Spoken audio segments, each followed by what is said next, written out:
Hello guys, welcome back to our channel. అందరు ఎలా ఉన్నారు? మేమైతే చాలా బాగున్నాము. సో ఈ వీడియో వచ్చేసి మేము ఈవినింగ్ వాక్కి వెళ్తున్నాం and at the same time మీ అందరు కూడా మా సరౌండింగ్స్లో ఉన్న సొసైటీ ఎలా ఉంటుందో మీకు చూపెడదాం అనేసి ఈ వీడియో ఇస్తున్నాను. సో ఇంకెందుకు లేట్, మరి వీడియో స్టార్ట్ చేసేద్దామా? చూడు, మా ఇంటి పక్కల ఎన్ని పాత ఇల్లు ఉన్నాయో. అవును, నాకు తెలిసి ఇవన్నీ ఒక 50 years ఇల్లు అనుకుంటాను. అవును.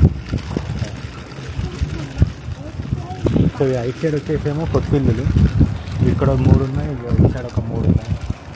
అంటే ఒక 5 years బ్యాక్ ఇల్లులు ఇవన్నీ. బట్ లెఫ్ట్ ఇల్లులు మాత్రం ఓల్డ్ హౌసెస్.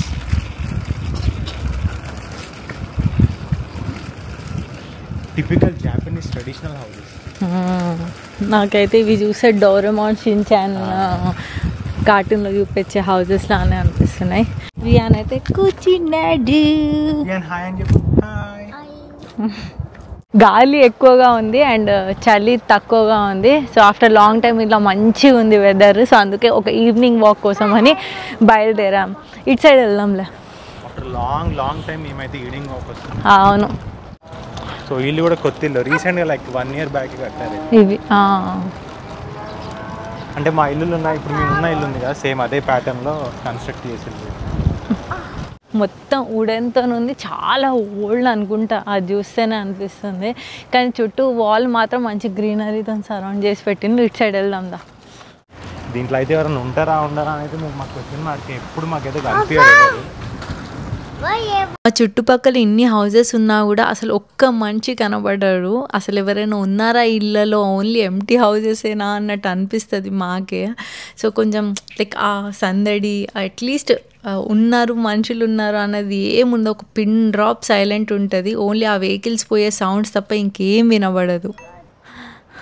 ఇంతకుముందు పెట్టిన వీడియోలో మీకు అటు సైడ్ సమాధులు అంటే చూపించాను కదా. ఇది వచ్చేసి ఇప్పుడు ఆ ఇంటికి రైట్ సైడ్లో ఉన్న సమాధులు. సో 2 సమాధుల మధ్యలో మా ఇల్లు ఉంది. ఇండియాలో సమాధులు అవి అంటేనే కొంచెం భయం అనిపిస్తుంది, కానీ జపనీస్ ఎందుకు అంత భయం అనిపించదు.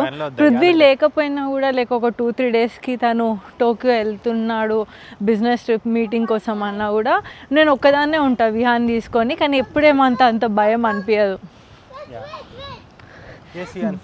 చాలా బాగుంది వెదర్ అయితే. ఆఫ్టర్ లాంగ్ టైం ఇంత మంచి వెదర్ అనిపిస్తుంది నాకైతే.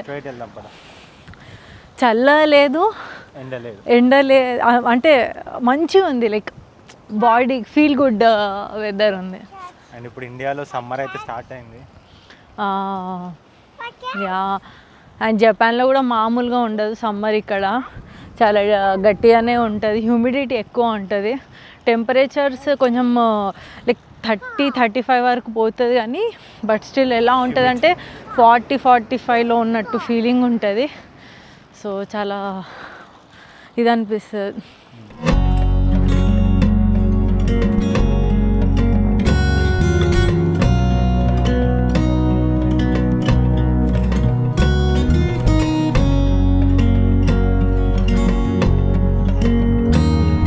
సో ఇప్పుడు కొంచెం వెదర్ బాగుంది కాబట్టి ఎవరైనా టూరిస్ట్ రావడానికి ఇదైతే perfect time. Cherry blossom golden year, like golden time of the year అంటారు జపాన్లో. బికాజ్ ఈ టైంలో జపాన్ అంతా చెర్రీ బ్లాసమ్ ట్రీస్తోని చాలా నిండిపోయి ఉంటుంది. ఇంకా స్టార్ట్ అవ్వబోతుంది. సో ఎవరైనా టూరిస్ట్ ప్లాన్ చేస్తే మార్చ్-ఏప్రిల్ వరకు వచ్చేయండి. మిడ్ ఆఫ్ ఏప్రిల్ వరకు అయితే ఫుల్ బ్లూమ్ ఉంటుంది సాకురాది.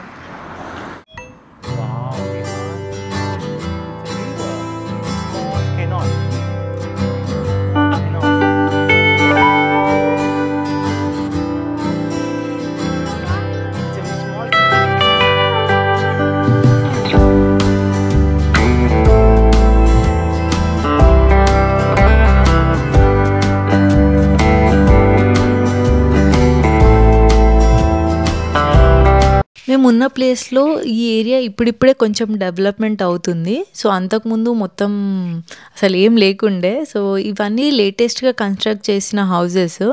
నాకైతే సేమ్ మన ఇండియాలో విల్లాస్ ఉంటాయి కదా గేటెడ్ కమ్యూనిటీలో, సేమ్ నాకు అలాగే అనిపించింది. ఇది కొంచెం ఏంటంటే దీంట్లో నాకు అంతగా జాపనీస్ ట్రెడిషన్ కనిపించలే, కానీ జస్ట్ మాడ్యులర్ టైప్, అంటే ఈ మోడ్రన్ హౌజెస్ లాగా అనిపించినాయి. ఈ ఇండివిజువల్ హౌసెస్ మనకు కూడా రెంట్ ఇస్తే బాగుండు అనిపించింది మాకైతే. కానీ వీళ్ళు ఇక్కడ ఇవ్వరు. ఒకవేళ ఏదైనా న్యూలీ కన్స్ట్రక్ట్ హౌస్ అయితే మాత్రం ఫస్ట్ జాపనీస్కే ఉంటుంది ప్రియారిటీ, ఫారినర్స్కి అయితే అస్సలకే ఇవ్వరు. అండ్ ఒకవేళ ఫారినర్ దీంట్లో రావాలన్నా కూడా సమ్వన్ షూరిటీగా ఉండాలి. అదొక పెద్ద ప్రాసెస్ లేండి. అసలు జపాన్లో మనకి కాంట్రాక్ట్ అంటిల్ అన్లెస్ మనకి కంపెనీ వాళ్ళు సపోర్ట్ చేస్తే కానీ మనకి ఈజీగా హౌస్ కాంట్రాక్ట్ దొరకదు. ఒకవేళ మనకు వాళ్ళు చేయట్లేదంటే మాత్రం చాలా కష్టము. మాకైతే పృథ్వీకి అయితే అసలు వాళ్ళ కంపెనీ సపోర్టే చేయలేదు హౌస్ కాంట్రాక్ట్ విషయంలో. అప్పుడు మేము ఒక లైక్ పర్మనెంట్ రెసిడెన్స్ వాళ్ళని షూరిటీగా పెడితే అప్పుడు మాకు హౌస్ రెంట్కి ఇచ్చారు. అండ్ జపాన్లో మాకు పర్మనెంట్గా ఇక్కడే ఉండిపోవాలి అనే ప్లాన్ లేదు కాబట్టి మాకు ఓన్ హౌస్ కొనేంత అసలు లేనే లేదు. అసలు ఆ థాట్ కూడా లేదు మా మైండ్లో. సో మేము అదైతే కొనము, ఉన్న రోజులు రెంట్కి ఉంటాము అంతే.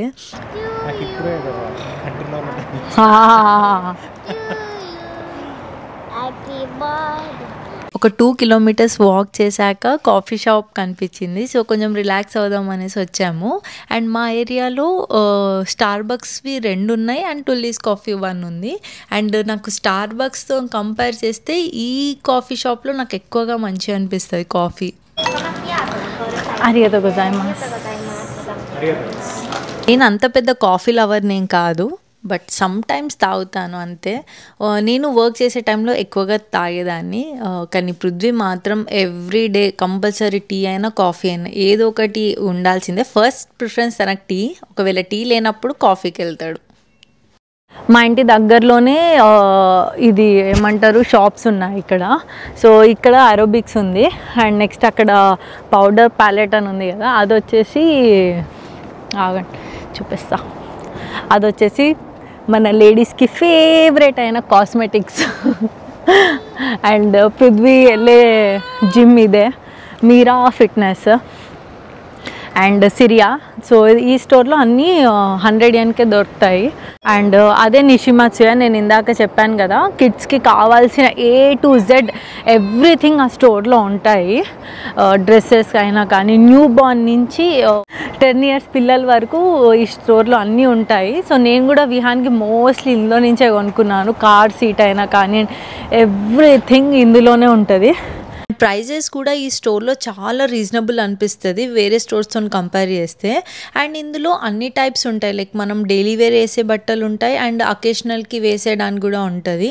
నేను మోస్ట్లీ విహాన్కి ఈ నుంచే తీసుకుంటా టీషర్ట్స్. ఇది బాగుంది, మిక్కీ మౌస్. ఈ స్టోర్కి ఎప్పుడు వెళ్ళినా కూడా బాయ్స్ సెక్షనే కాదు గర్ల్స్ సెక్షన్ కూడా చూస్తాను. ఈవెన్ దో నాకు ఎవరు లేకపోయినా కూడా అలా ఒకసారి చూస్తాను. అది చూస్తే ఏమో మరి నాకైతే మంచిగా అనిపిస్తుంది. ఇది కావాలా? ఇది ఇది అక్కడ పెట్టేసా. ఇది కావాలా? కావాలా వద్దా? కావాలా వద్దా? ఇది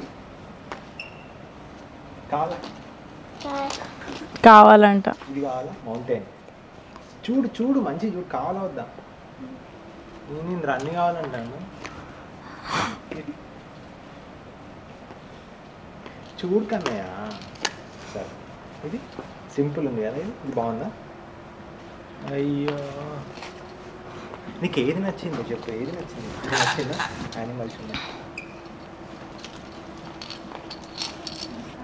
ఇది ఇక మనమే సార్ట్ చేద్దాం. మనం ఆయనకు ఒక ఆప్షన్ ఇచ్చినాం చూడు, అన్నీ కావాలని చెప్పి అన్నీ వేసేసిండు నాకు. నువ్వు దానికి ఏం సార్ట్ చేస్తావు? ఎప్పుడు నీకు ఏమొద్దు? ఇప్పుడు మా దగ్గర ఉన్న కార్ సీట్ చాలా చిన్నగా అయింది, ఎందుకంటే విహాన్ న్యూ బార్న్ ఉన్నప్పుడు తీసుకుంది అది. సో చాలా చిన్న సైజులో ఉండే. ఇప్పుడు విహాన్ పెద్దగా అయ్యాడు కదా, సో కంపల్సరీ ఇక్కడ కార్ సీట్. సో అందుకే ఏదైనా చూద్దాం అనేసి ఇక్కడ చూస్తున్నాము. సో ఇదండి ఇవాల్టి వ్లాగ్. ఐ హోప్ మీ అందరికి నచ్చింది అనుకుంటున్నాను. నచ్చితే మాత్రం ఏం చేయాలో తెలుసు కదా, నా వీడియోకి లైక్ చేయండి, షేర్ చేయండి అండ్ నా ఛానల్కి సబ్స్క్రైబ్ చేయని వాళ్ళు ఉంటే ఇప్పుడే వెళ్ళి సబ్స్క్రైబ్ చేసుకోండి. And also please click the bell icon so that నేను ఇలా వీడియో పెట్టగానే మీకు అలా నోటిఫికేషన్ వస్తుంది. చలో నెక్స్ట్ వీడియోలో కలుద్దాం. Until then bye bye.